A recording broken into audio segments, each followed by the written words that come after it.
Muy buenos días a todas y a todos. Vamos a dar comienzo a esta mesa madrugadora dedicada a la integración de los objetivos de la Agenda 2030 y otros retos de futuro en los procesos de enseñanza-aprendizaje de la política económica. Muchas gracias a todos los que nos estáis acompañando esta mañana. Difícil incluso despertarse con esta luz con la que contamos en este aula. Y, por supuesto, pues muchísimas gracias a quienes vais a participar con vuestras ponencias, vuestras comunicaciones. Aunque inicialmente estaban programadas 5 comunicaciones, pues lamentamos no poder contar con la presencia aquí de Cristina García, de la Universidad Complutense de Madrid, por problemas de salud y bueno, por lo que ha sentido profundamente así. Serán 4 las intervenciones que vayamos a tener. Hemos previsto, con un poquito más, por tanto, de margen, que aproximadamente pues, realicen sus comunicaciones en unos 15 minutos, de manera que bueno, tengamos un rato final para poder dar la palabra también a las personas de la sala que quieran hacer alguna intervención. Hace ya más de 9 años que la Asamblea General de Naciones Unidas acordó esa agenda global, la más ambiciosa que ha habido nunca, que es la Agenda 2030, interpelando a todos los países y a todos los actores a participar como agentes de cambio para transformar nuestro mundo, como dice textualmente, y hacer posible entrar en la senda del desarrollo sostenible. Así ha transcurrido ya más de la mitad del tiempo previsto para esa agenda y el balance que hace la propia Naciones Unidas en el último informe publicado sobre el progreso de los ODS en 2023 describe la situación como muy preocupante. Preocupante porque, según informan, apenas un 15% de esos 17 ODS y las 169 metas con las que se describen esos objetivos de forma concreta, apenas un 15% han presentado un avance satisfactorio, mientras que prácticamente la mitad están en una situación de avance moderado o grave incluso, y cerca de un 37% de esas metas pues están muy desviadas respecto a su propósito o incluso en retroceso. Por lo tanto, esto significa que estamos en la necesidad de una acción cada vez más apremiante. Apremiante, puesto que la sostenibilidad se presenta como un paradigma necesario para abordar estos retos tan complejos que nos presenta el siglo XXI y que responde a esa necesidad también imperante de transformar nuestras formas de vida, nuestras formas de producción, de consumir y hacer que estén en armonía con los límites del planeta y también con esas aspiraciones de equidad social que tenemos. Y en este contexto y en la universidad, pues el conocimiento y la educación se alzan, está claro, como pilares fundamentales para caminar en esta dirección. De hecho, la comunidad científica y académica se mencionan en ese acuerdo de la agenda de forma explícita como unos actores muy relevantes para conseguir esas transformaciones que marca la agenda. Y en particular las universidades, que tienen como principales agentes de cambio a sus egresadas y egresados, tienen un enorme potencial para conseguirlo. Y por tanto, la capacidad que estas personas que egresan de nuestras universidades puedan afrontar esos retos transformadores que se necesita, dependerá de ese conocimiento, de esas competencias y habilidades de las que les hayamos dotado en su tránsito por nuestras universidades. De hecho, la propia LOSU habla específicamente también de la necesidad de tener en cuenta esos valores que se desprenden de los objetivos de desarrollo sostenible. Por tanto, como docentes, en el ámbito de la economía y la empresa, tenemos que ser conscientes que las cuestiones de las que trata esta disciplina tienen un impacto muy grande sobre las cuestiones sociales y ambientales. Como mencionaba ayer Antón Costas, la introducción de la idea de la sostenibilidad hace que vire que redefinamos, ¿no? Tengamos que redefinir el problema económico de manera que vira hacia la cuestión de cómo se relacionan el crecimiento y la sostenibilidad. Y yo creo que esto hace falta, por tanto, que tengamos, para esto hace falta tener una visión más holística de la economía, que trabajemos con esquemas similares al de la economía incardinada en la sociedad y el medio ambiente, el medio natural, que aporta Kate Raworth en su conocida obra La economía rosquilla, por ejemplo. Por otro lado, como docentes en política económica, de lo que trata este encuentro más específicamente, tampoco debemos olvidar el papel clave que la propia agenda ha asignado a las políticas públicas, porque, de hecho, se señala también en ese acuerdo que cada país es el principal responsable de su propio desarrollo económico y social y que las políticas y las estrategias de desarrollo nacionales revisten suma importancia. Así, en este contexto, ¿qué podemos hacer, qué debemos hacer como docentes universitarios y, en concreto, quienes nos dedicamos al ámbito de la economía y de la empresa y, en particular, de la política económica, ante estos retos ya tan urgentes y de tal magnitud? ¿Y qué estamos haciendo? ¿Resultan bien adaptados los contenidos, las competencias y las metodologías docentes que estamos utilizando para este nuevo escenario de incertidumbre radical, según también se mencionaba ayer? ¿Estamos cambiando el foco de nuestros programas docentes para poner en el centro ese nuevo trade-off entre crecimiento y sostenibilidad, o incluso en la identificación de los elementos complementarios que puede haber entre ellos? Como también se apuntó ayer, ¿verdad? ¿Estamos siendo capaces de desarrollar cauces para la interlocución, cauces adecuados para conectar mejor con nuestro alumnado, pero no solo eso, sino con la propia ciudadanía, en esa idea de ir desde abajo hacia arriba, influyendo en la realidad que nos rodea? Bien, pues las comunicaciones con las que contamos hoy, que vienen a continuación, abordan estas cuestiones desde distintas perspectivas. A buen seguro ofrecerán algunas interesantes respuestas y también seguro que abrirán nuevas preguntas sobre las que habrá que seguir indagando. La primera de las comunicaciones se enfoca en la integración del ODS 5, Igualdad de Género, en los procesos de enseñanza-aprendizaje de la política económica. A continuación, la segunda nos hablará de las alianzas de la universidad con el tercer sector y las sinergias que surgen en la docencia para el desarrollo sostenible a partir de esas alianzas. La tercera comunicación describe un caso de utilización de la metodología del aprendizaje-servicio en política económica como instrumento de innovación social y el bien común. Y, por último, la cuarta comunicación nos hablará de los incentivos y barreras que se encuentran en la práctica para integrar el desarrollo sostenible en el aula y que derivan de las experiencias de varias asignaturas. Así, pues ya sin más dilación, voy a pasar la palabra a los protagonistas, que son los ponentes. Adelante, Loren. Pues muchas gracias.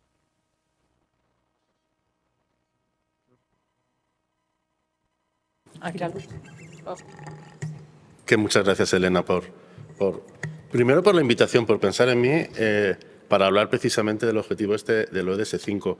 Hemos tenido un problema de descuadre en la presentación, pero me da un poco igual. Yo creo que no sé si será el formato o qué será, me da un poco igual. Sobre todo porque me sirve, es más una guía para mí que para vosotros. Entonces, no lo he cambiado. Cuando me planteé hablar del objetivo de igualdad de género en la docencia de política económica, siempre hay como las dos perspectivas, ¿no? La de integración de la perspectiva de género en general en la docencia y la investigación de política económica, pero no he optado por ahí. He ido más a cómo planteo yo introducir el objetivo de la igualdad de género como un tema más dentro de la asignatura de política económica. Igual que hablamos del objetivo de estabilidad de precios, el objetivo de inflación, de crecimiento económico, ¿cómo podemos o cómo planteo yo la inclusión de este objetivo de la igualdad de género como un tema más? Y por lo tanto, lo que tiene que tener, las secciones, los apartados que tiene que tener, para mí son exactamente los mismos que tiene cualquier otro objetivo. Primero es definir qué es objetivo, qué se entiende por igualdad de género, la justificación, desde el punto de vista económico también, la justificación porque hay que introducir este objetivo dentro de la política económica.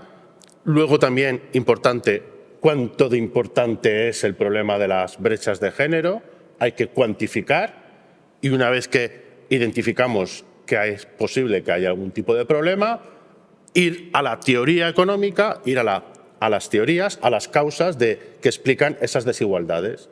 Y una vez que sabes cuáles son las causas, es más fácil proponer algún tipo de medida. Luego, fíjate que los apartados serían algo parecido a lo que hacemos ya.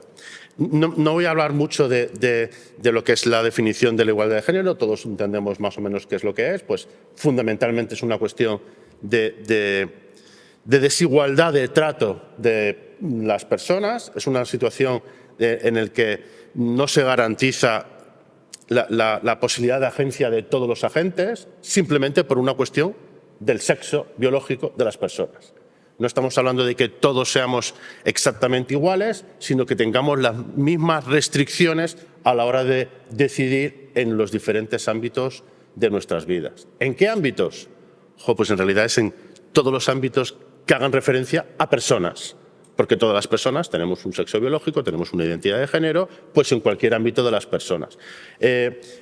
Dentro de lo que es la economía, pues para nosotros lo más fácil, digamos, es hablar del ámbito, por ejemplo, del mercado de trabajo. Entonces, ya en el 98, Heckman hablaba de esas situaciones de discriminación en el mercado laboral, por ejemplo, discriminación salarial, que es uno de los grandes temas de la igualdad de género en el ámbito de la economía. Y él hablaba de que una situación de discriminación es una situación en la que María cobra menos por su trabajo que Manuel, teniendo los dos la misma productividad, teniendo el mismo rendimiento, solo porque es mujer. Ya está. Entonces, esa es una situación en la que se evidencia discriminación. Por eso, cuando hablamos de la justificación de este objetivo de igualdad de género, no solo es un objetivo que se justifica por la equidad, por principios de equidad, de derecho fundamental, no, también es una cuestión en parte de eficiencia. A los economistas es verdad que nos da un poco de repelús hablar de principios rectores que no sean el de eficiencia. Y cuando hablamos de equidad, de justicia social, como eso no lo podemos explicitar y no estamos todos de acuerdo, nos da cierto repelús. Bueno, pero podemos intentar llevarlo también al tema de la economía. Cuantificación de la desigualdad. Normalmente lo que hacemos es medir la discriminación es muy difícil. Medir discriminación es muy difícil. Tendríamos que encontrar dos personas que sean exactamente iguales en formación, en dedicación, en experiencia y que uno cobre más que el otro. Es muy complicado. Por eso normalmente lo que se hace es coger diferentes indicadores agregados, indicadores de género que se llama, para ver brechas o desigualdades simplemente y luego identificar cuando esas brechas son suficientemente grandes y si son muy grandes, empezar a analizar si detrás de esas brechas puede haber algo más. Pero esos indicadores son indicadores en realidad de diferencias en medias, no son indicadores de discriminación. Así que habría que presentar los diferentes indicadores de brechas o de desigualdad, no de discriminación, de desigualdad. Básicamente son indicadores de diferencia en la participación, número de mujeres en relación al total de número de mujeres y número de varones, o brechas de diferencias medias. Y luego también hay diferencias en la participación en diferentes ocupaciones, diferentes sectores. Y la referencia que se utiliza normalmente es el 25% o el 40-60. El 25% es si la ratio mujer-varón está por encima o por debajo del 25%, la desigualdad hay que empezar a estudiarla. O la brecha salarial está por encima o por debajo del 25%, hay que justificar por qué es esa diferencia. O si la participación entre el cuerpo de catedráticos y catedráticos de una universidad no está dentro del margen 40-60, hay que analizar por qué es. A nivel internacional existen diferentes indicadores que sirven para medir esas brechas, esos indicadores generales en multitud de ámbitos. Mercado de trabajo, pero también renta, educación, sanidad, acceso a los puestos directivos, acceso a los cargos públicos. Y entonces podemos tener una imagen de cuál es la situación. Es verdad que existen países donde se ha ido alcanzando poco a poco una mayor igualdad, pero existen otros países donde estamos muy lejos. Esto es una ratio mujer-varón. Si esta ratio vale 1, quiere decir que la situación de la mujer es la misma que la del varón, y a medida que va bajando es que empieza a haber una mayor diferencia. Claro, como es evidente, los países nórdicos son los que tienen una mayor situación o menor situación de desigualdad, aunque fíjate, nunca llega en ningún indicador a estar por debajo del 90%. España está por ahí, que no estamos muy mal, pero la gran mayoría de países está por debajo. Y en los que están por abajo, Yemen, Afganistán, Chad. En el caso de España, también, aunque estamos en una situación relativamente por encima, si analizamos los datos de la distribución salarial, se ve que hay brechas. Ya está, brechas son diferencias en medias y en medianas. Hay diferencias. El 20% de diferencia en particular. Los varones en media ganan un 20% más que las mujeres en media. Lo que hay que hacer es ver si detrás de esas diferencias existen o no existen brechas. Y si el objetivo es eliminar esas brechas, pues vamos a ver cómo va evolucionando. Y es verdad, en España las brechas se van reduciendo. Vamos hacia el 1%, pero si proyectamos simplemente con una regla, vamos a tardar más de 50 años en conseguir alcanzar la convergencia en los salarios. Nos tenemos que preguntar si queremos hacer algo o simplemente dejamos actuar. Para poder actuar necesitamos tener fundamentos. ¿Me vas cortando, por favor, y me vas diciendo el tiempo, vale? Vale. Hablamos aquí de lo que yo voy a denominar economía de género como disciplina, ¿no? Ya tenemos un premio Nobel, ¿no? Claudia Goldin, que nos da un poco de fundamento para decir que sí que podemos hablar de economía con fundamentos para hablar de las diferencias de resultados entre hombres y mujeres. En el mercado laboral está muy estudiado, hablamos fundamentalmente, lo que nos interesa es la brecha salarial, pero detrás de esa brecha salarial está la segregación ocupacional, que existen ocupaciones, actividades económicas más masculinizadas, más feminizadas. También en lo que hace referencia a la segregación vertical. La segregación horizontal es entre ocupaciones, la vertical es entre puestos directivos. Ahí hablamos del famoso techo de cristal o el techo de cemento. Hablamos incluso de la propia dificultades que tienen las mujeres a veces al acceso al mercado laboral. Entonces, bueno, no sé muy bien, pero yo os lo cuento. El gráfico de la derecha, el gráfico ese es muy chulo, es muy chulo. Es lo que intenta representar todo lo que estamos viendo aquí, ¿no? O sea, esa es la única diferencia por lo que ganamos más, ganamos menos. ¿Cómo ha analizado la economía tradicionalmente el tema de las brechas? Pues simplemente lo que estamos acostumbrados. Agente maximizador de la función de utilidad. Somos agentes racionales y lo que hacemos es tomar la decisión óptima. Es una decisión simplemente racional de los trabajadores, de las trabajadoras, de las empresas, que hace que cada uno libremente elija un tipo de trabajo, un tipo de estudios, etc. No funciona bien. Y ya desde mediados de la década de los 50 empezaron los economistas a hablar de situaciones de discriminación, en las que hay restricciones en la capacidad de agencia de algunos colectivos. No todas las personas se enfrentan a las mismas restricciones a la hora de resolver su problema de optimización. Y precisamente es de hecho de eso de lo que hablan las discriminaciones. En el 57, ¿no?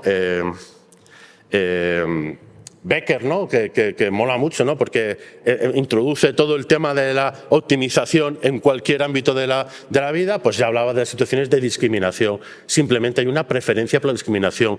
Los jefes no quieren trabajar con mujeres, ya está. O los compañeros de trabajo no quieren trabajar con mujeres, solo quieren trabajar con varones. Y entonces se generan segregaciones ocupacionales. Empieza a haber una teoría que explica esa discriminación.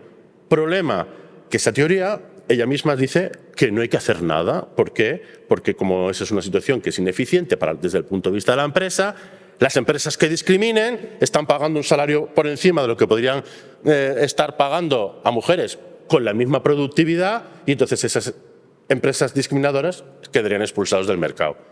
No ha sido así. Hay que buscar más situaciones. O, por ejemplo, la teoría de la discriminación estadística de Phelps, que dice, no es que las empresas sean malas personas, discriminan, no, simplemente toman decisiones racionales. Hay un problema de falta de información y entonces lo que hacen es inferencia estadística. Si quiero contratar a un chico de 30 años y una chica de 30 años con la misma formación, las mismas actitudes, ¿a cuál de las dos contrato? Pues como los dos van a tener hijos o hijas, en breve, yo lo que tengo que hacer es tomar la decisión óptima. ¿La decisión óptima cuál es? Que la mujer es la que se va a dedicar a cuidar de los hijos y es la que va a faltar, es la que se va a comprometer menos, el varón no, pues hago inferencia estadística y a quién contrato, a la empresa le interesa contratar al varón. Eso es un poco lo que hay detrás de esa teoría. Pues falla. Hay cuestiones donde a veces estos modelos no han sabido explicar del todo las diferencias. Os pongo, yo lo que hago ahí es empezar a olvidarme un poco de la teoría económica. Digo, venga, ¿qué más podemos buscar? Entonces, pues les pongo, que ya os lo sabéis todos, pues esto es una adivinanza. Un padre y un hijo viajan en coche, tienen un accidente grave, el padre muere y al hijo se lo llevan al hospital porque necesita una compleja operación de emergencia, llaman a una eminencia médica, pero cuando llegan y ve al paciente, dice, no puedo operarlo, es mi hijo. Entonces, yo la primera vez que lo pensé, que me lo presentaron, dijo, no, claro, porque es que es una pareja gay, entonces él es el padre, o es que es el abuelo que ha adoptado a su nieto y lo coge como padre, en lugar de pensar lo más evidente, que es que la eminencia médica puede ser una mujer. Fíjate que es que introducimos todo el tema de los estereotipos. A los economistas, ¿cómo voy a hablar yo de estereotipos? No, el padre muere. El padre muere y al hijo se lo llevan. El padre muere. Y pues si el padre muere, pues la madre la va a operar, ¿no? Pues no, empezamos a pensar en cosas raras. Es verdad que a la gente joven ya no tanto, pero sobre todo los que hemos recibido otra formación, pues nos cuesta pensar en una respuesta más sencilla. Me refiero, hablamos de esos estereotipos, ¿vale? Pues los estereotipos. En economía nos da reparo hablar de estereotipos, pero fíjate que es que la economía al final es una ciencia de la toma de decisiones, cómo los agentes económicos tomamos las decisiones. Los estereotipos es un poco el sustrato teórico que utilizan otras disciplinas para también hablar de cómo las personas tomamos decisiones. Los estereotipos son esas ideas preconcebidas que nos ayudan al día a día. Imagínate que todos fuésemos agentes racionales, tendríamos que estar resolviendo un problema de optimización a la hora de cuando el camarero nos dice ¿qué desea usted tomar? Espérese, voy a resolver un problema de optimización para ver cuál es mi preferencia. No lo hacemos. Ya tenemos una serie de ideas preconcebidas, me gusta el café y todos los días me tomo un café y me voy a tomar un café. Romper esos estereotipos a veces resulta difícil. ¿Por qué? Porque nos ayudan en el día a día. Nos ayuda a ordenar nuestra idea, nuestra vida. Y el problema es que a veces esos estereotipos discriminan y perjudican a ciertos colectivos. Entonces, esos estereotipos son los que hay que intentar identificar. Esos estereotipos están relacionados con los roles que asigna la sociedad a varones y mujeres, a hombres y mujeres. ¿Qué es lo que se espera de un hombre? ¿Qué es lo que se espera de una mujer? Por ejemplo, temas para explicar las brechas salariales, las desigualdades dentro del mercado de trabajo que no están en las empresas ni en las relaciones laborales, sino fuera. Pues, por ejemplo, la distribución de las cargas de cuidados de personas dependientes dentro del hogar. De nuevo, nuestro amigo Becker decía, no, aquí lo que hacemos es un problema de optimización, de nuevo, racional. Y lo que pasa es que ahora ya no es la persona individual, sino es el colectivo, la pareja, la que tiene que decidir, pues hay que aplicar el principio de la ventaja comparativa. Esa es la solución eficiente. El que gane relativamente más fuera de casa es el que tiene que irse a trabajar fuera y la otra persona quedarse dentro. Eso falla. Falla porque cuando es el marido, el padre, el varón, el que gana menos se queda fuera, vale, termino, 3 minutos. Es el que sigue sin saber poner la lavadora y sigue siendo la mujer. Falla. Entonces hay que empezar a hablar de otro tipo de cuestiones, estos roles sociales. Y lo mismo dentro de la elección de estudios. Hay estudios que son de chicos, hay estudios que son de chicas. Y de hecho hay una campaña muy grande porque se ha demostrado que efectivamente hay unos roles sociales de que las mujeres y todo lo que es el estigma no me da tiempo y me voy a empezar a poner nervioso, pero lo que hacemos es intentar meter esos estereotipos y esa forma, esos modelos que vienen más de la sociología y de la psicología social que a veces nos hemos tenido que apartar, los vamos a meter dentro de nuestra forma de pensar de economistas. Nos ayudó mucho que un premio Nobel, Akerlof, empezase a tratar de esos temas y cómo él incorporó todo lo que es la teoría de la identidad a introducir dentro de la función de utilidad la pertenencia a un grupo o la identificación con un grupo, y eso nos sirvió para dar respuestas a modelos donde funcionaban. O, por ejemplo, toda la teoría de la discriminación implícita de Bertrand, que lo que viene a decir es esos estereotipos funcionan muchas veces de manera inconsciente. Como funcionan de manera inconsciente, aunque yo sea muy feminista y muy igualitario, a veces cuando tomo mis decisiones estoy también discriminando.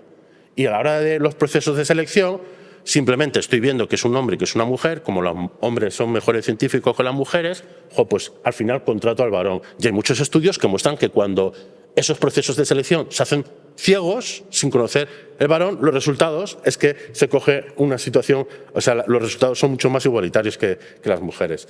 ¿Políticas para alcanzar el género? Bueno, pues ahí lo que pone es, si las causas son solo derivadas de la libre elección, pues no hay que hacer nada, ya está. Si las causas son esas, no hay que hacer nada. Si las causas son simplemente de diferencias en el capital humano, bueno, pues políticas para fomentar el capital humano de las mujeres.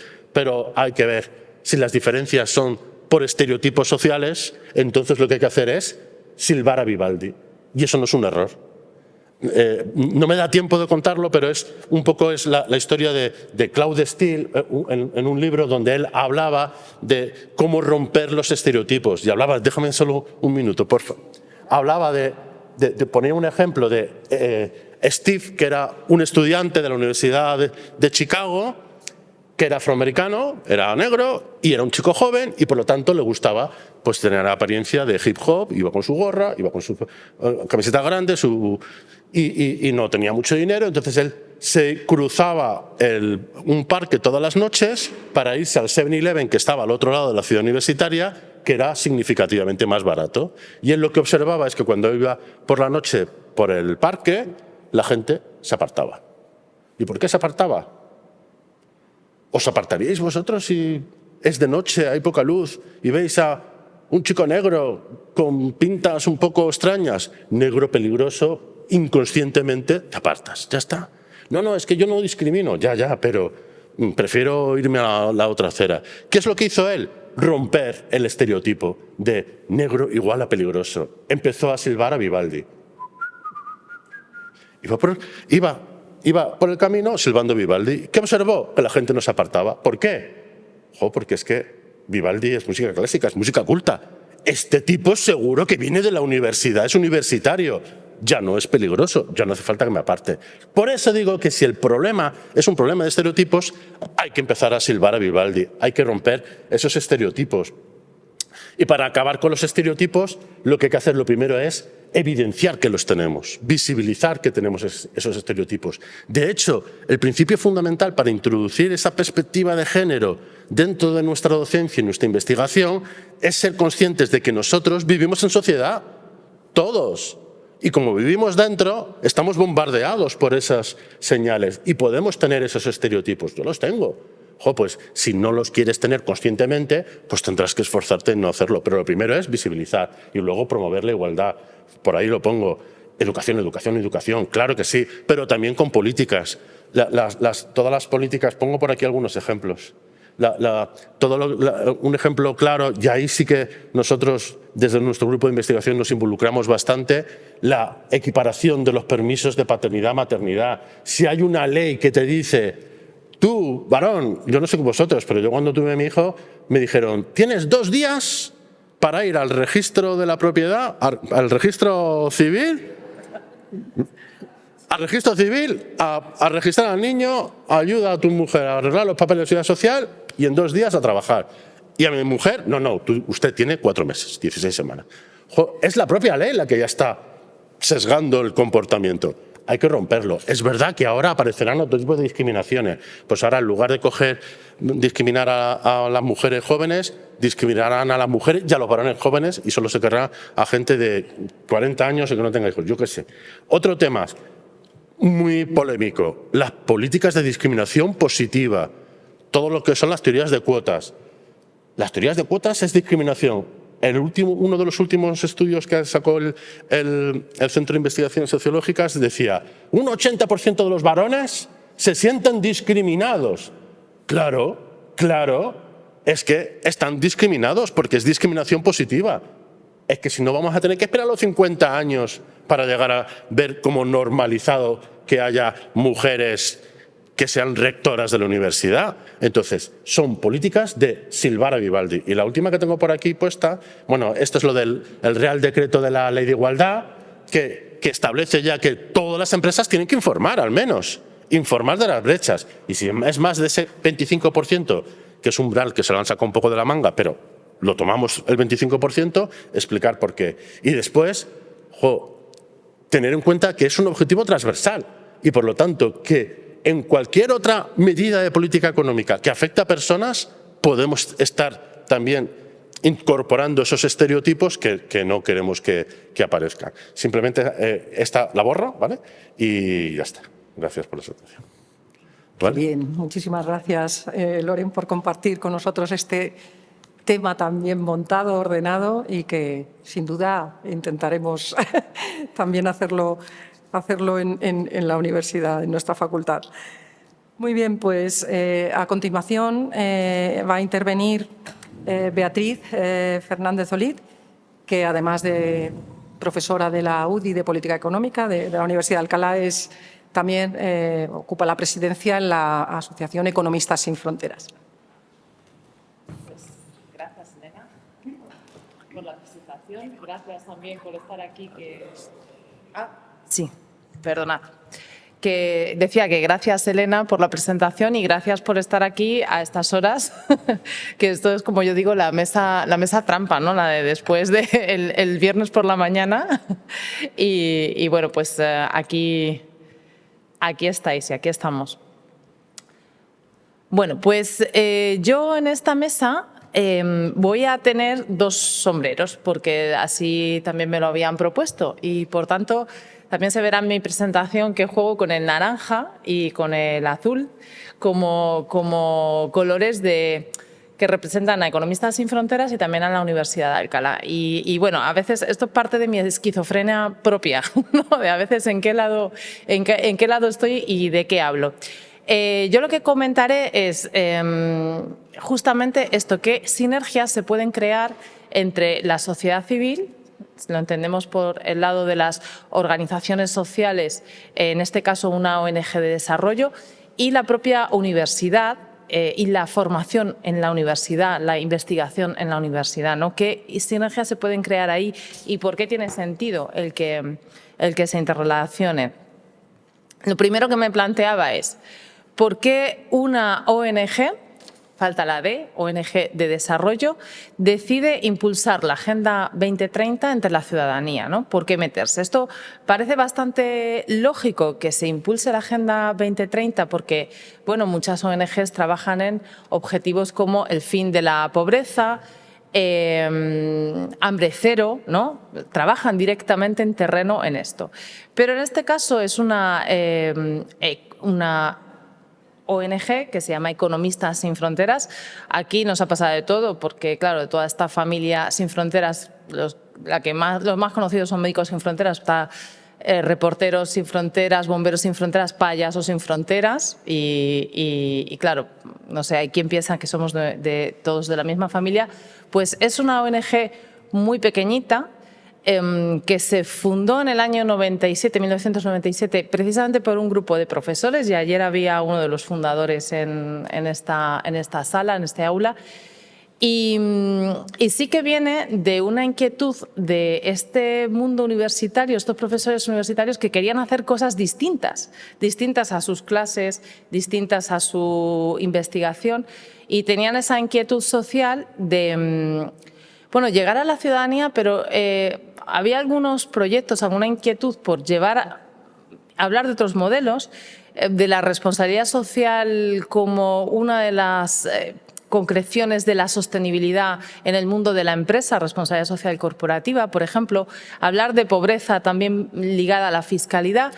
Pero lo que se quería hacer, que esto hasta cierto punto se podía hacer desde la investigación y desde la transferencia en la universidad, lo que se quería hacer también era hacer proyectos de cooperación al desarrollo, ¿no? Por eso es una ONG de desarrollo. Y se querían, de hecho se montaron proyectos de microfinanzas en Latinoamérica, alguno que se creó también en el Magreb, en Marruecos, proyectos de creación de microempresas, sobre todo en el ámbito latinoamericano, para trabajar precisamente sobre esa realidad económica, las relaciones con la desigualdad, con la pobreza, ¿no? Y luchar aplicando ese conocimiento que se tenía desde la universidad y luego desde personas técnicas que ya trabajaban dentro de la cooperación del desarrollo, pues a este tipo de proyectos.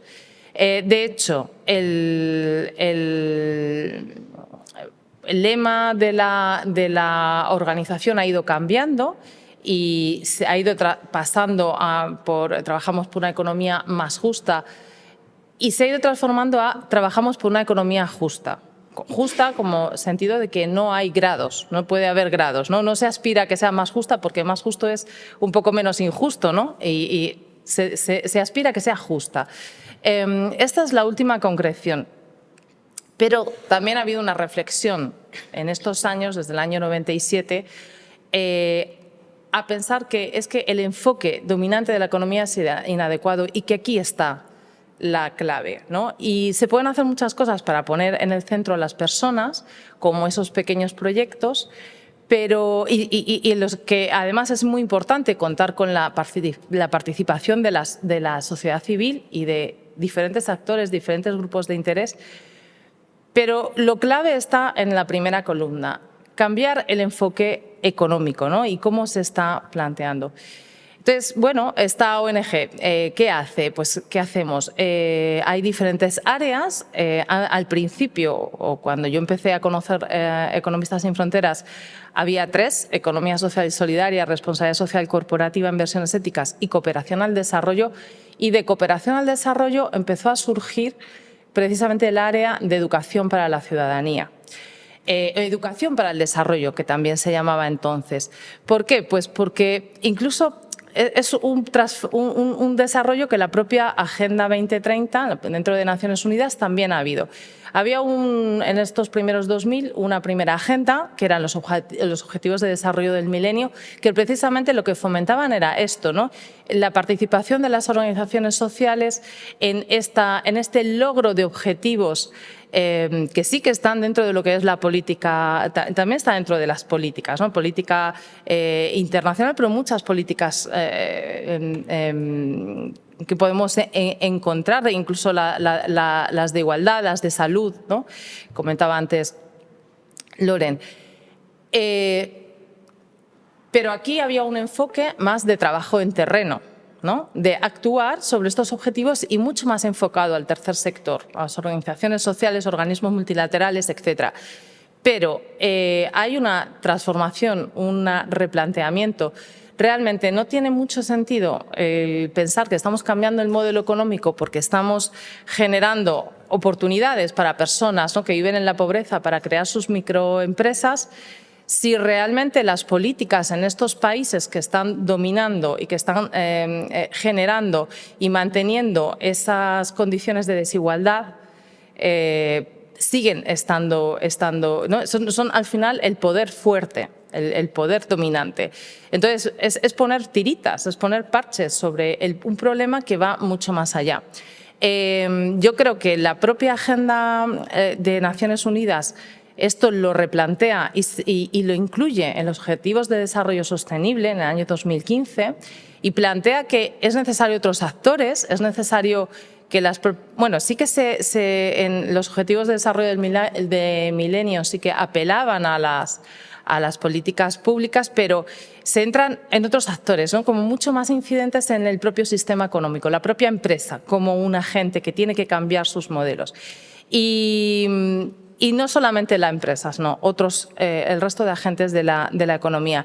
Y este mismo debate lo tuvimos incluso un poco antes en Economistas sin Fronteras. No podemos seguir poniendo tiritas, además no lo hacemos bien.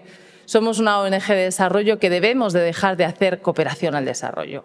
Porque no lo hacemos bien, porque no tenemos economías de escala. Aquí también es importante. Hay otras organizaciones que lo hacen mucho mejor y que estos proyectos los pueden llevar con muchísimo más solvencia. ¿Dónde está nuestro potencial? ¿Dónde podemos? Pues podemos incidir en esto, precisamente en cambiar las estructuras con las que se toman las decisiones o intentar cambiar incluso la forma de pensamiento, ¿no?, ese paradigma del que parten los economistas, y ya hay una masa de economistas críticos, no solamente del mundo de la universidad, sino también había, por ejemplo, mucha recopilación de pensamiento, de puntos de vista, trabajo de incidencia precisamente en educación para la ciudadanía, en el que te das cuenta de que al final cuando vas a diferentes colectivos donde participan economistas también hay mucho debate ahí y hay muchas ideas que se pueden aprovechar, que no solamente es una cuestión unidireccional, sino que se genera mucha retroalimentación. Entonces, bueno, pues algunos proyectos dentro de esta educación para la ciudadanía. Pues el ciclo de Cineforo, que es el proyecto paradigmático, lleva 25 años, es el proyecto además por el primero que yo conocía a esta organización y se hacía entonces en el Círculo de Bellas Artes, ahora en los Cines Golem de Madrid, y atrae a ciudadanos y ciudadanas de todo tipo, ¿no?, que van a ver una película y luego hay un debate sobre temas económicos, ¿no?, cambios de tal, qué es lo que necesitamos cambiar en el sistema. Pero se han hecho esta recogida de ideas con muchos colectivos, ¿no? Se ha ido a trabajar con colegios de economistas a ver, ¿no?, a plantear actividades allí. Se ha planteado, por ejemplo, con la coordinadora de ONGDs la necesidad de elaborar un índice de coherencia de políticas, precisamente para evaluar si las políticas que se estaban siguiendo por los diferentes países pueden llevarnos, ¿no?, a conseguir esta Agenda 2030. Se han hecho publicaciones más generalistas, ¿no?, como los dosieres. Aquí también aparece un ejemplo de dossier. Y en un primer momento, en el mundo de la educación,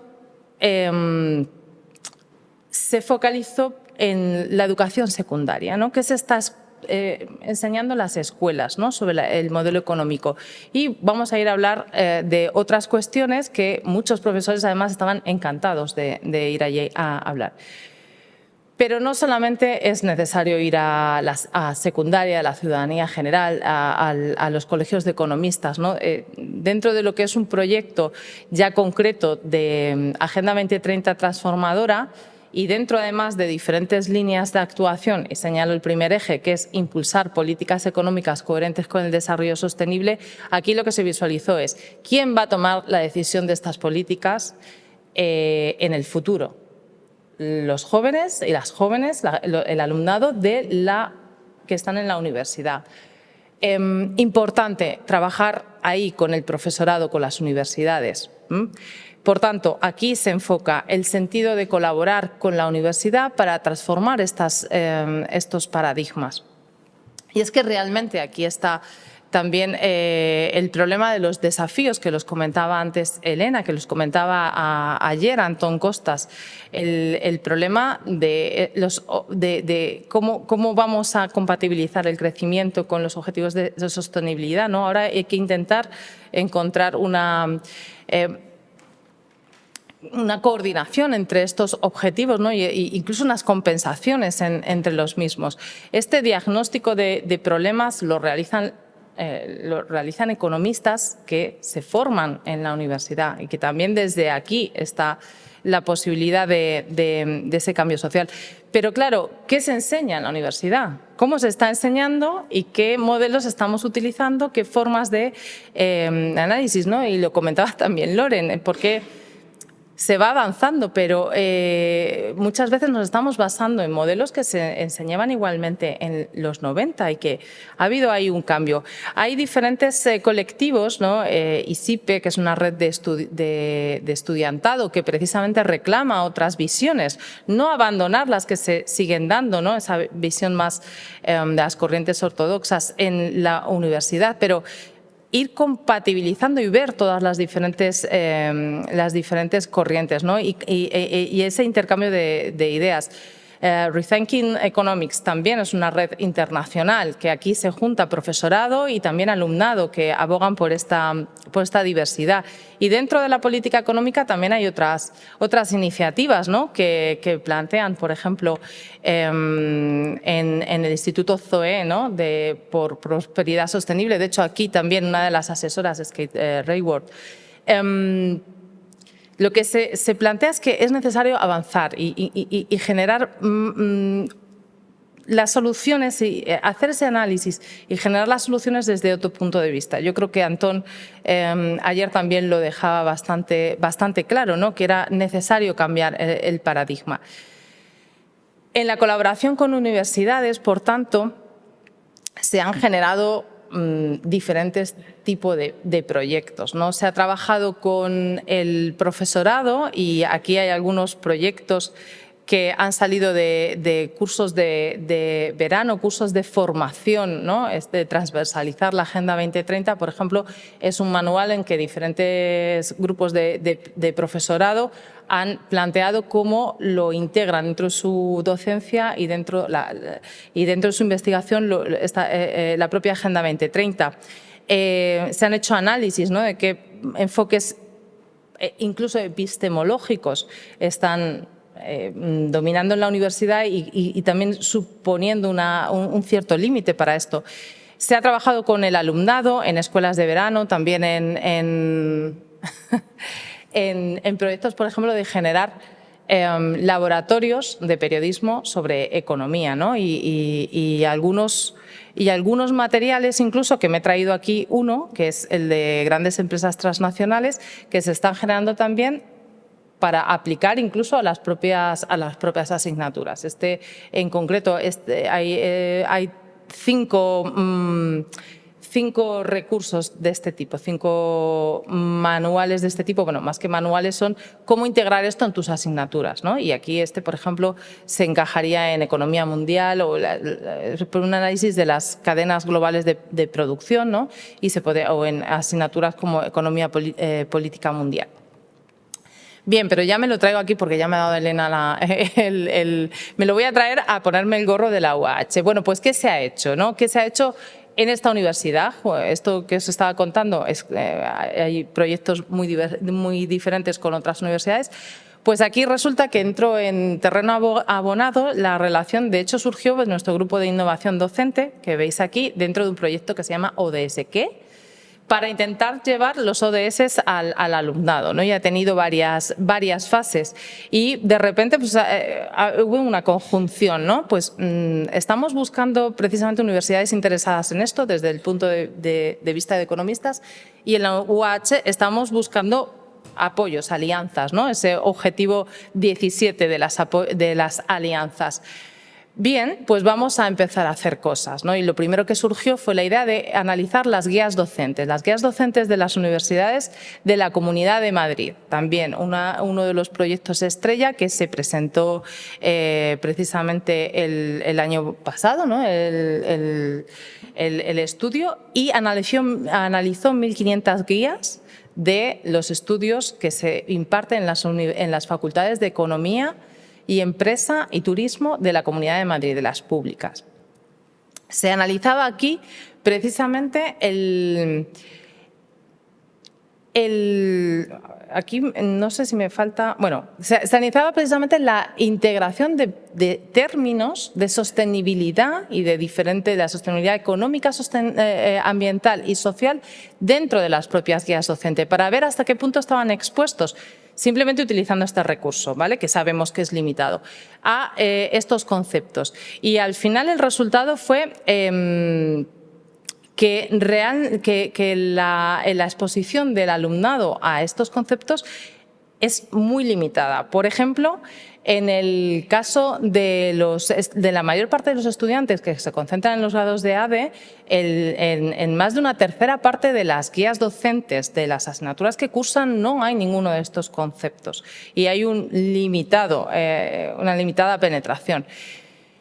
Y en aquellas titulaciones donde, como son los estudios de turismo, donde hay una mayor penetración de estos conceptos, solamente está una parte minoritaria de nuestro estudiantado, el 14%. Hay más datos que os animo a consultar en el propio estudio que está colgado tanto en la web del IAES como en la de Economistas sin Fronteras. Otra iniciativa que nos trajimos el año pasado, pues precisamente una exposición sobre mujeres economistas, que no se trata únicamente de cubrir ese objetivo, ¿no?, de reflejar que las mujeres también están haciendo economía, sino que además están planteando otros modelos diferentes. Elena, pero ya estoy acabando. Están planteando otros modelos y modelos disruptivos que precisamente, bueno, hasta cierto punto, que están aportando, ¿no?, sobre los modelos anteriores que se nos quedan limitados, ¿no? El caso, por ejemplo, de la economía rosquilla o también Esther Duflo. Con lo cual, llevamos un doble objetivo con esta exposición, que al estudiantado ya le suene, oye, que la mayor parte de los autores de los que estamos hablando en clase son hombres y hay mujeres que están en estos ámbitos. Y otras cuestiones que han ido surgiendo, ya os digo que aquí vamos avanzando un poquito según van surgiendo los proyectos y las ideas. La investigación, los TFGs, estamos haciendo TFGs con un componente de sostenibilidad, estamos introduciendo la Agenda 2030, pues se hizo el replanteamiento activo, dinámico, exprofeso, de pensar, vamos a sacar líneas de investigación que sí que encajen en estos objetivos. Y aquí pues se propusieron el año pasado también, o hace 2 años, estas líneas al estudiantado. El tema de las sinergias ha hecho que esto se haya expandido y una iniciativa de profesorado, de un grupo de innovación docente dentro de otra facultad, que es la de Ciencias Ambientales, que están trabajando en concreto con el reto climático, pues han elaborado ahora un proyecto de innovación en el que están integrando también a la ciudadanía de Alcalá de Henares y a más profesores de la universidad y Economistas sin Fronteras también, a través de personas que ya estábamos colaborando con la organización en otros aspectos, pues ha venido de la mano para incorporarse también en esta red, con lo cual se va creando cada vez más red. O han participado en el último encuentro de innovación docente de la universidad, ¿no? Y el último dossier que también está, en el que ha participado el IAES, profesorado del IAES, sobre el problema de la vivienda, ¿no? Y ahora se está elaborando uno sobre turismo, también con participación o coparticipación de personas de la Universidad de Alcalá. Como conclusiones ya para terminar, es ponerse ante el espejo, ponerse ante el espejo y ver yo aquí voy a pasar de las conclusiones que tenía pensadas, porque de las reflexiones que hizo Antón Costas ayer sí que me quedó la idea de, bueno, ¿y qué se puede aportar y qué esta sinergia qué puede aportar? Y él hablaba de la importancia ahora de redefinir las políticas, ¿no? Del down top, o sea, justamente el contrario de lo que se venía asumiendo.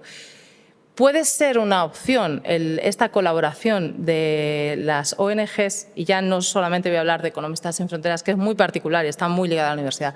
Puede haber una colaboración con el resto de ONGs.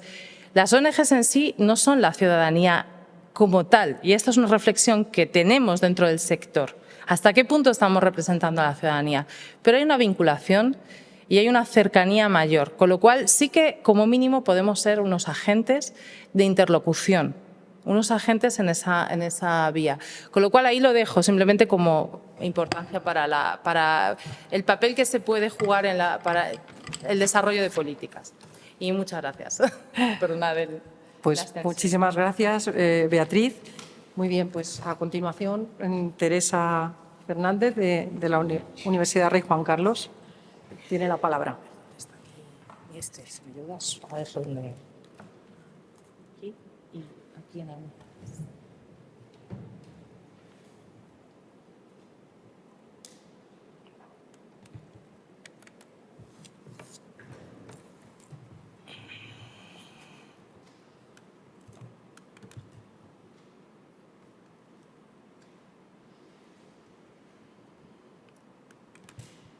Vale.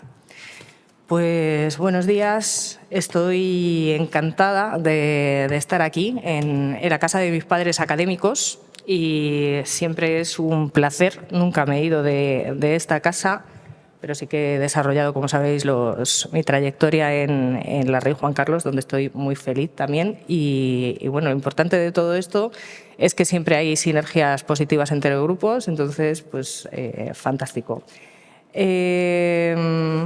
Vi el tema del encuentro en la vida que llevo como madre monomarental, madre de un niño autista, etcétera, etcétera, con el suficiente tiempo de antelación, pero que para mí resulta más reducido siempre por las obligaciones que ello requiere, pero no me quería perder este encuentro por nada.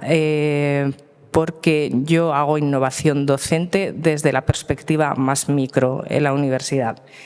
Entonces he refundido diversos trabajos de innovación social que tenía de bien común y llamé a la coautora y le dije vamos a presentar esto en Alcalá.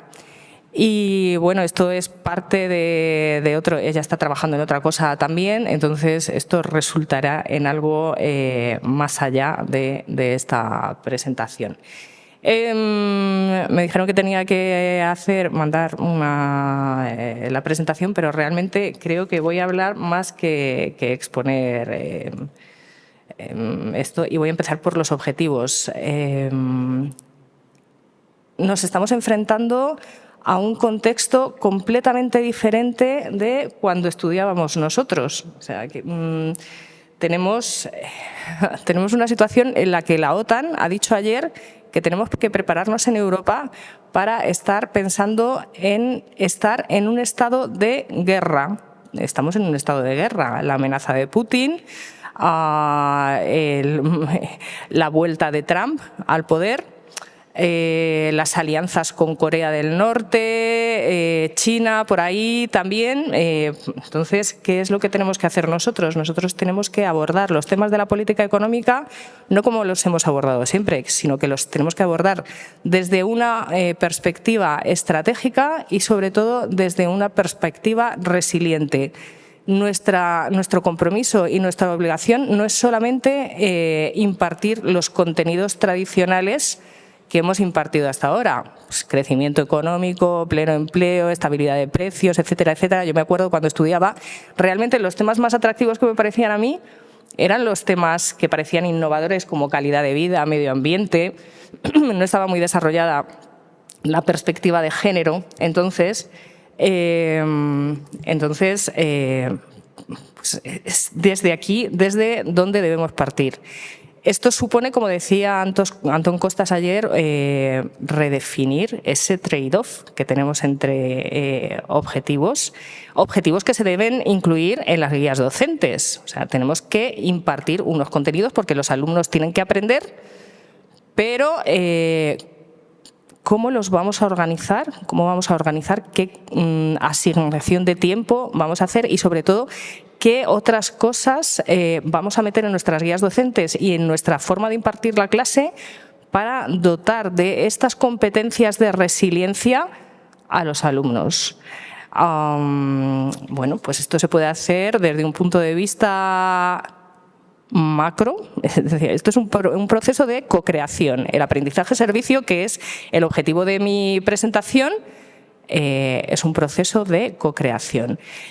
Es un proceso de innovación y se puede hacer combinando lo que se espera con muchos agentes económicos, desde la universidad, desde colaboración con otras organizaciones, hasta cómo el profesor tiene que adaptar sus clases para realizar este aprendizaje-servicio.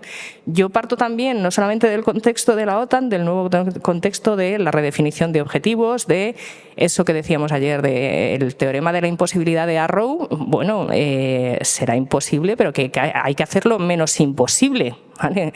Y adoptar una perspectiva más schumpeteriana, pues eso, a través de una destrucción creadora, llegar a una compensación entre eficiencia y equidad en las clases. Entonces, conseguir introducir estos otros valores.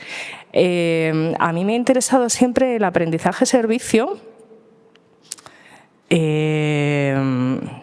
porque hay cosas que son claras. La propia frase de Confucio, me lo contaron y lo vi. Pero cuando lo ejercí, cuando lo hice, lo aprendí.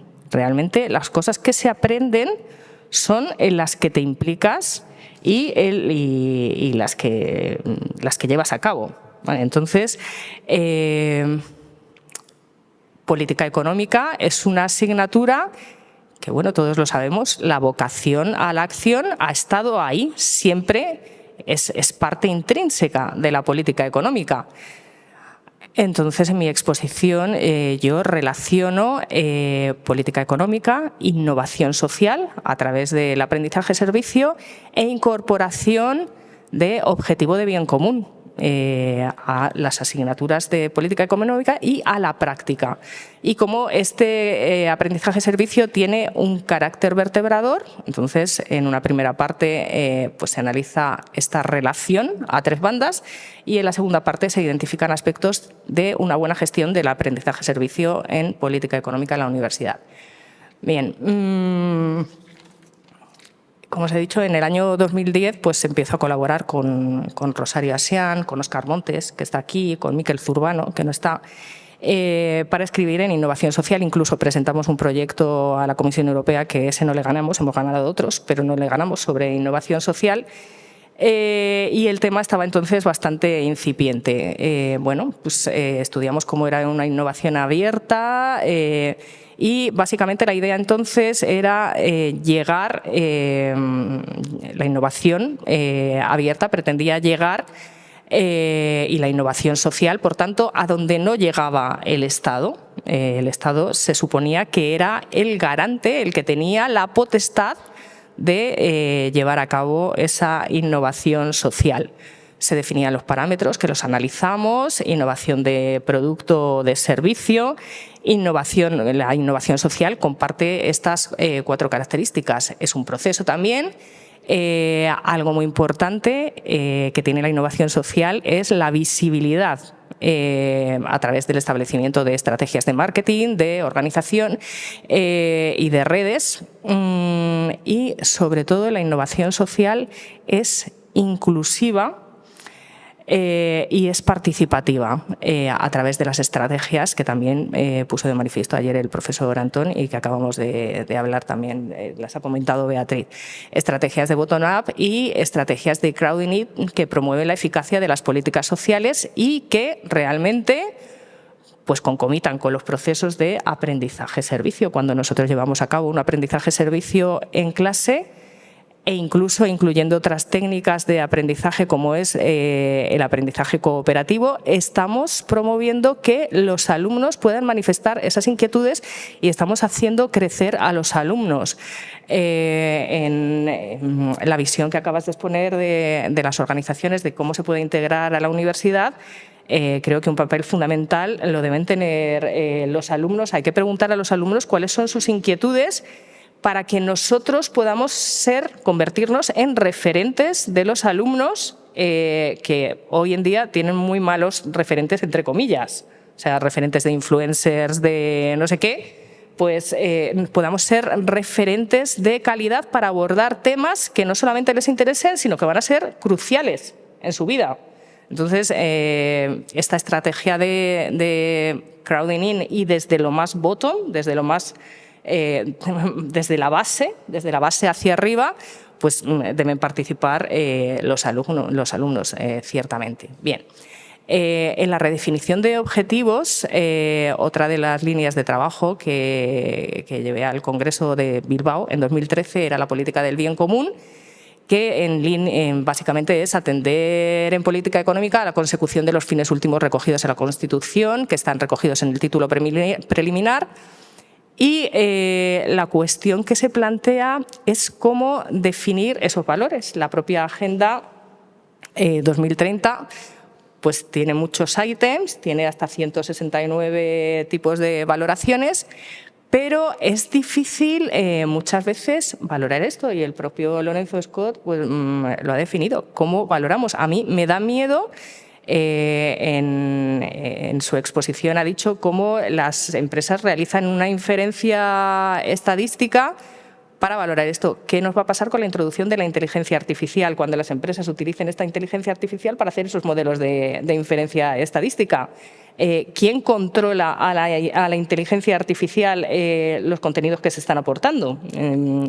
Es complejo. Entonces, tenemos un problema no solamente de replanteamiento de los objetivos a tratar en la política económica, también de cómo hacerlo y también un problema de medición.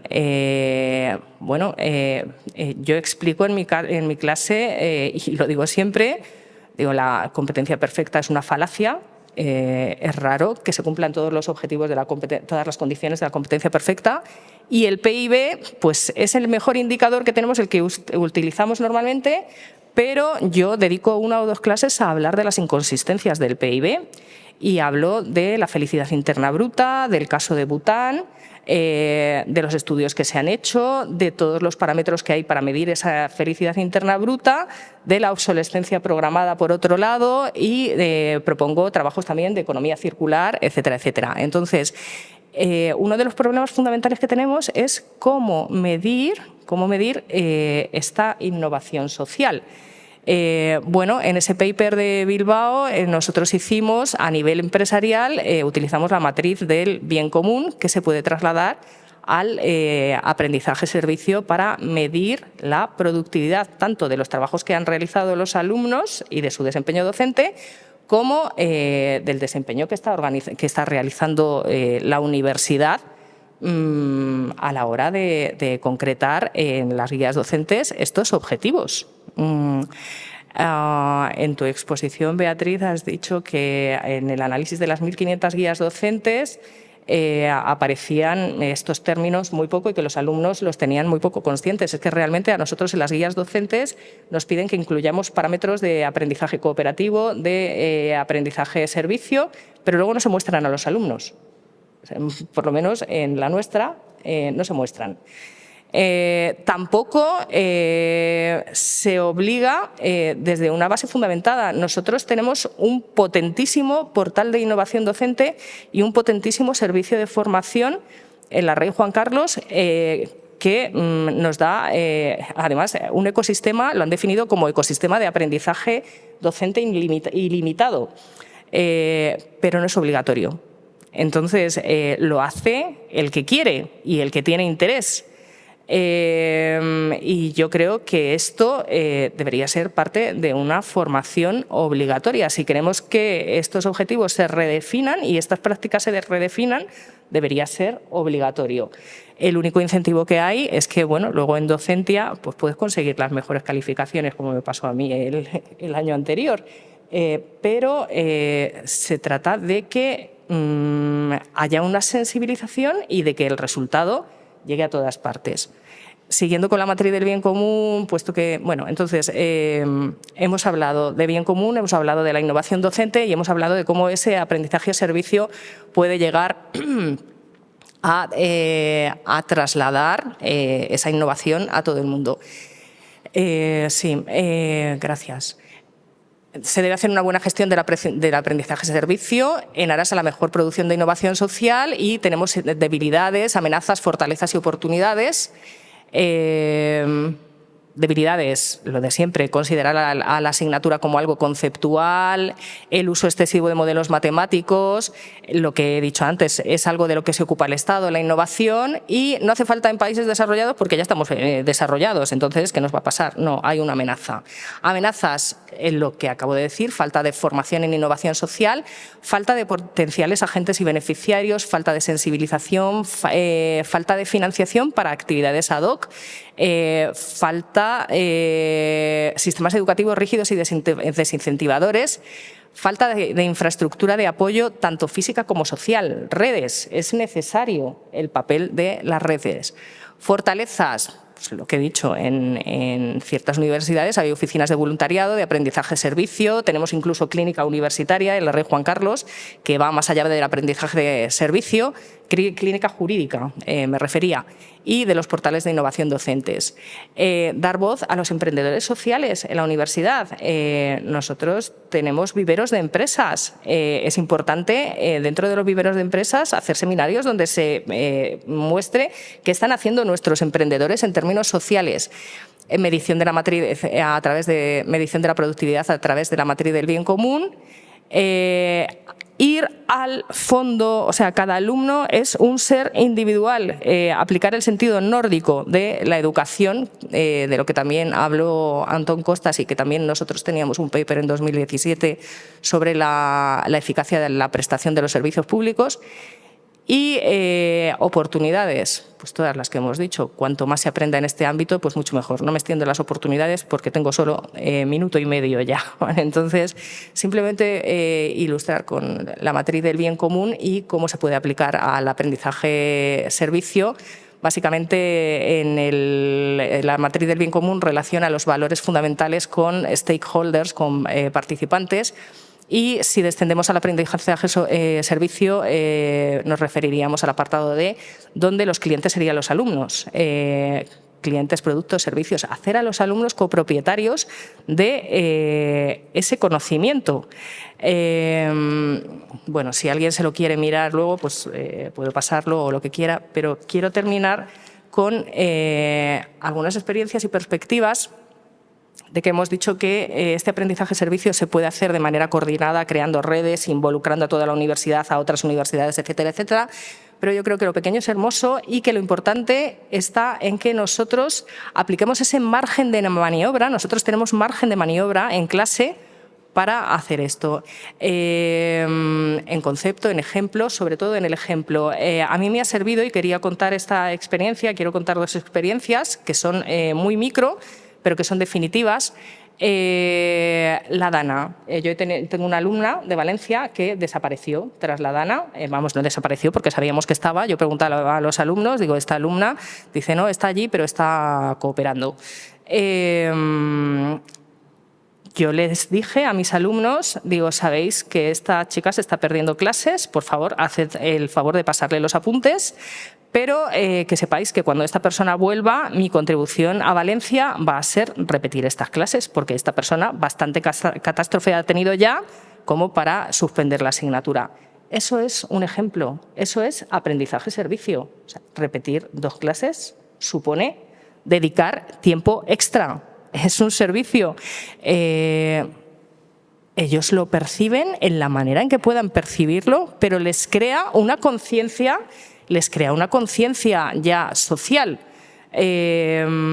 El otro día una alumna vino a entregar el trabajo complementario de la asignatura que vale un 40%, y yo siempre les digo que además del trabajo tienen que poner en la introducción lo que han aprendido y el valor añadido que aportan. Ella identificaba el valor añadido con lo que ha aprendido ella.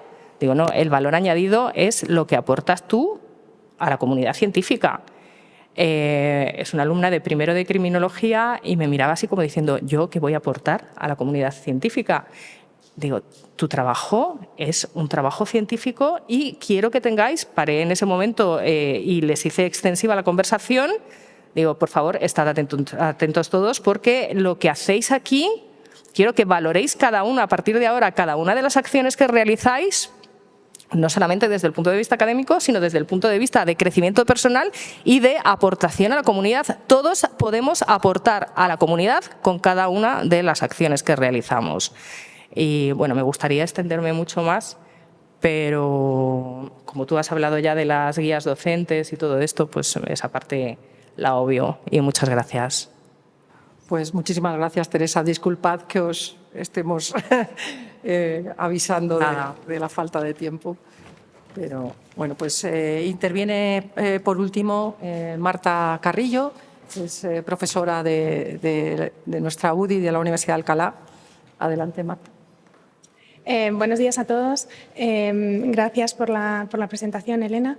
Yo vengo a presentar cuáles son los avances que ha encontrado el grupo de innovación docente de esta universidad, del que formo parte junto con varios de los profesores que aquí están presentes. El proyecto se llama ODS-QUE y lo que buscábamos sobre todo era encontrar cuáles son los incentivos, pero también las barreras de los profesores y la visión del alumno en lo que respecta a la incorporación de la sostenibilidad y los objetivos de desarrollo sostenible a la docencia, ¿no? El interés por incorporar estos objetivos o estos temas a la docencia ya lo hemos destacado varios de mis compañeros en sus presentaciones, porque de hecho fue algo que destacó ayer mucho Antón Costa en su intervención. Por tanto, todos nos apoyamos en esa idea, ¿no? para marcar aún más nuestra intervención. Bueno, la propia ONU en sus objetivos de la Agenda 2030 establece ya la necesidad, ¿no? de avanzar en una educación de calidad en todos los niveles educativos.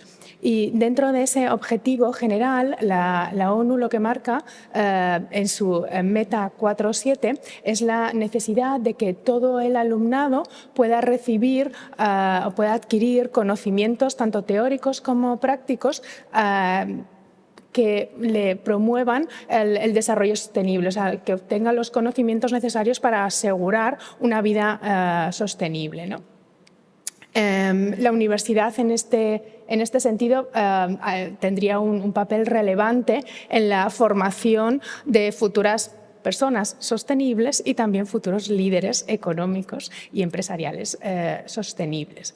Entonces, pese a esa contribución importante de la universidad, lo cierto es que los datos lo que nos muestran es que es verdad que en torno a un 80% de todas las universidades a nivel mundial pues tienen algún tipo de vinculación o de implicación en el objetivo, en el cumplimiento de esos objetivos de desarrollo sostenible, pero apenas poco más del 40% incorporan los ODS en sus currículum como objetivos estratégicos de su educación y un 38% solo los incorpora en su docencia en la totalidad, ¿no? Incorpora todos los ODS o gran parte de ellos en su docencia.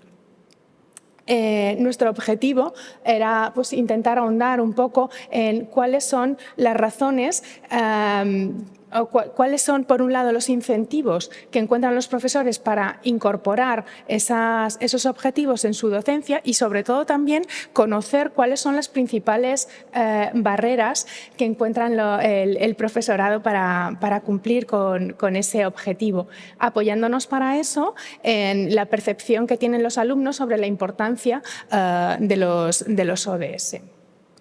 Para ello, nos basamos en unos cuestionarios que han cumplimentado una serie de estudiantes, en torno a 100 estudiantes de distintas asignaturas de grado vinculadas a esta facultad, ¿no?, de Economía de la UAH, y varios docentes también de esta facultad, buena parte de ellos de la UDI de Política Económica.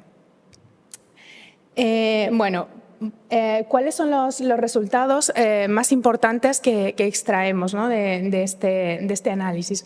Pues, en primer lugar, que en torno al 24%, es decir, una cuarta parte de los alumnos, cuando les preguntamos que si conocen los ODS, pues nos dicen que bueno, ha sido en la universidad donde han recibido información o han obtenido el conocimiento que tienen, amplio o reducido, de los ODS, y el resto lo han obtenido de otras formas. Un 20% aproximadamente, un poquito más, de hecho dicen que no tienen ningún tipo de conocimientos previos sobre esos objetivos de sostenibilidad.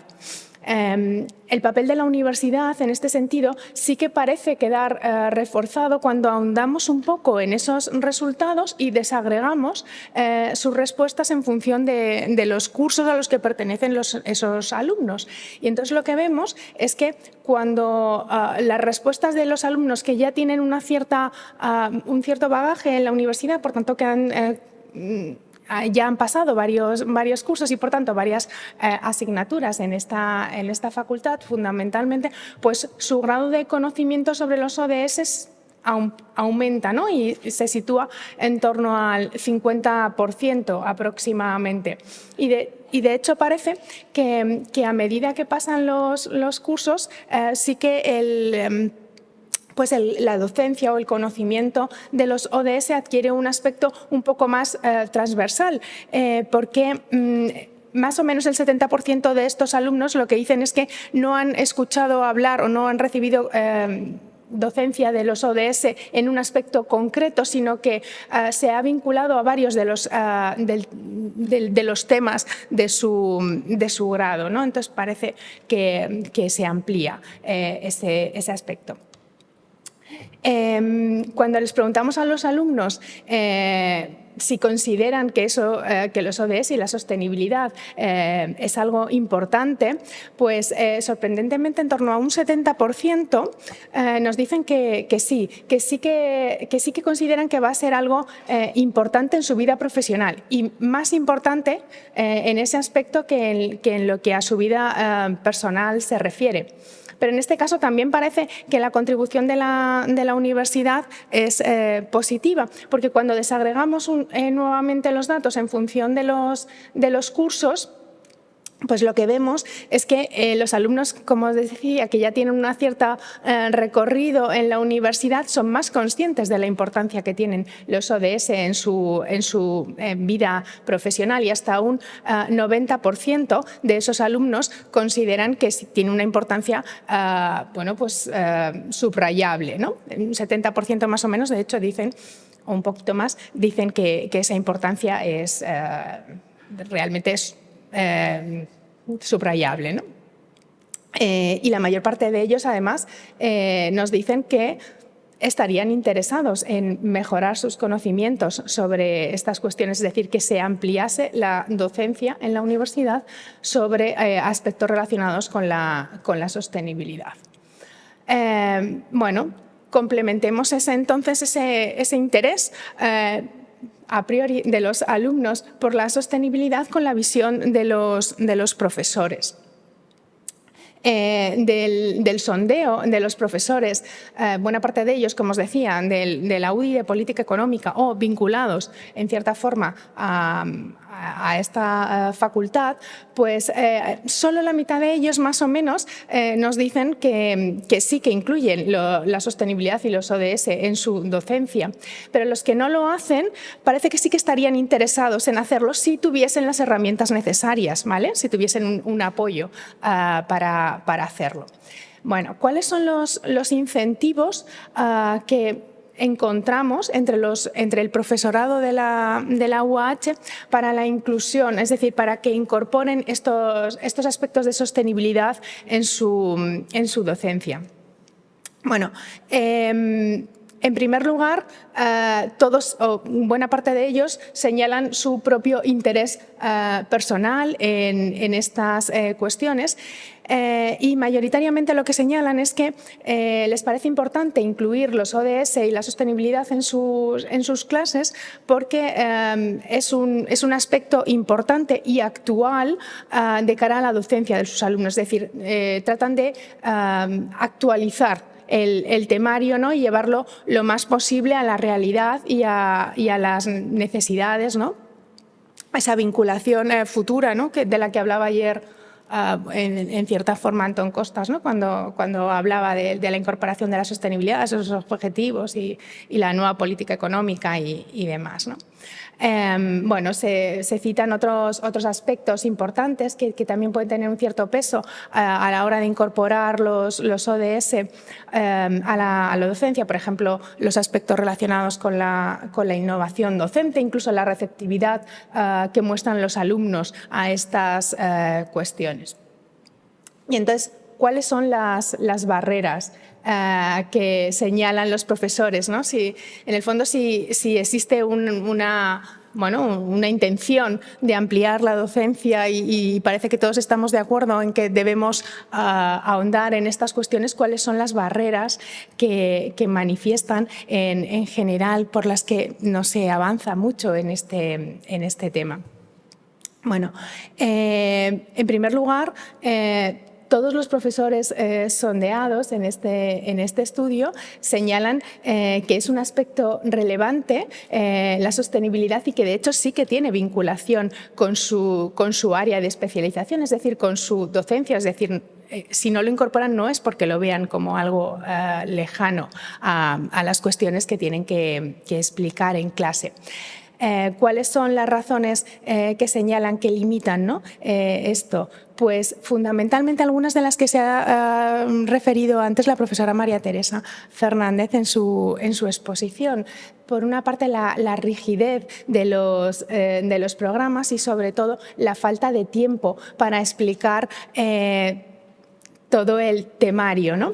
Al final, el temario que recoge la guía docente de cada una de las asignaturas es muy amplio, ya nos cuesta en muchas ocasiones cumplirlo. Estamos muy limitados por el tiempo, por retos, por mil cosas, ¿no? que tienen que hacer los alumnos y, por tanto, incluir aspectos adicionales en esa docencia supone una barrera para los profesores. Por tanto, al final, eso hace que se dedique poco tiempo, ¿no? A ampliar aún más los conocimientos que se tratan de explicar en el aula. Otra razón que limita esa incorporación de la sostenibilidad es el hecho de que buena parte de los manuales que se utilizan en nuestras asignaturas no tienen ningún tipo de referencia a estas cuestiones, en cierta forma pues porque son aspectos más modernos, bueno, más recientes en el tiempo, no tanto modernos. Entonces, como no aparecen en esos manuales al uso de las asignaturas, pues al final estas cuestiones pierden peso en para los alumnos, es decir, adquieren como un papel secundario y les dan menos importancia, ¿no? Entonces, al final también hace que bueno, pues los dejemos como un aspecto secundario. Y finalmente, también la propia formación de los profesores, porque a veces nos faltan los conocimientos suficientes para transferir todos los aspectos relacionados con la sostenibilidad y la importancia que tienen para la economía, pues para la política y para todos los aspectos que tenemos que explicar en nuestras clases. No disponemos de las herramientas y de los conocimientos necesarios como para ahondar mucho en estas cuestiones y nos quedamos un poco en aspectos superficiales, ¿no? Simplemente señalar que hay otras cuestiones, como por ejemplo el que no se valore estas cuestiones como parte de la evaluación del profesorado, o que no se incluya dentro del marco estratégico de la universidad, que no parecen cuestiones relevantes a la hora de incluirlo, ¿no?, en la docencia de los profesores, ¿vale? Por tanto, no podemos considerarlo a priori como una barrera importante. En definitiva, las conclusiones de nuestro análisis lo que vienen es a poner de manifiesto pues que sí que existe un interés, ¿no?, tanto de los alumnos como de los profesores porque estas cuestiones sean incluidas en la docencia, que se ahonde un poco más en estas cuestiones, pero que sí que es necesario mejorar determinadas herramientas, sobre todo superar determinadas barreras que se ponen de manifiesto. Bueno, estos resultados somos conscientes de la limitación de los mismos desde el punto de vista de la muestra que hemos utilizado. Por tanto, como grupo de innovación docente nos gustaría ampliar la muestra y poder contrastar los resultados a los que hemos llegado en áreas pues mucho más amplias de la universidad, con el objetivo último, ¿no?, de ahondar en la entrada de la sostenibilidad y los ODS en nuestra docencia, y que adquiera un papel pues transversal, no tanto limitado a estudios o a temas concretos dentro del conocimiento de los alumnos, sino que sea un aspecto mucho más interdisciplinar. Nada más, muchísimas gracias por la atención. Espero haberme adaptado un poco, aunque lo haya hecho un poquito atropelladamente, a los tiempos. En todo caso, si hubiese cualquier pregunta, pues encantada en solucionar. Muchas gracias, Marta. Te has adaptado la que más. Solo que eras la última. Lo siento. Bueno, pues no sé si podemos tener 5 minutos siquiera. Sí. Sí.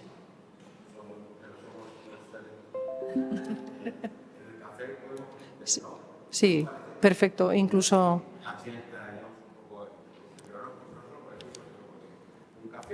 Sí, me parece bien. Y si no, siempre pueden surgir preguntas después en la siguiente sesión. Pues venga, pues vámonos al café. Gracias a todos.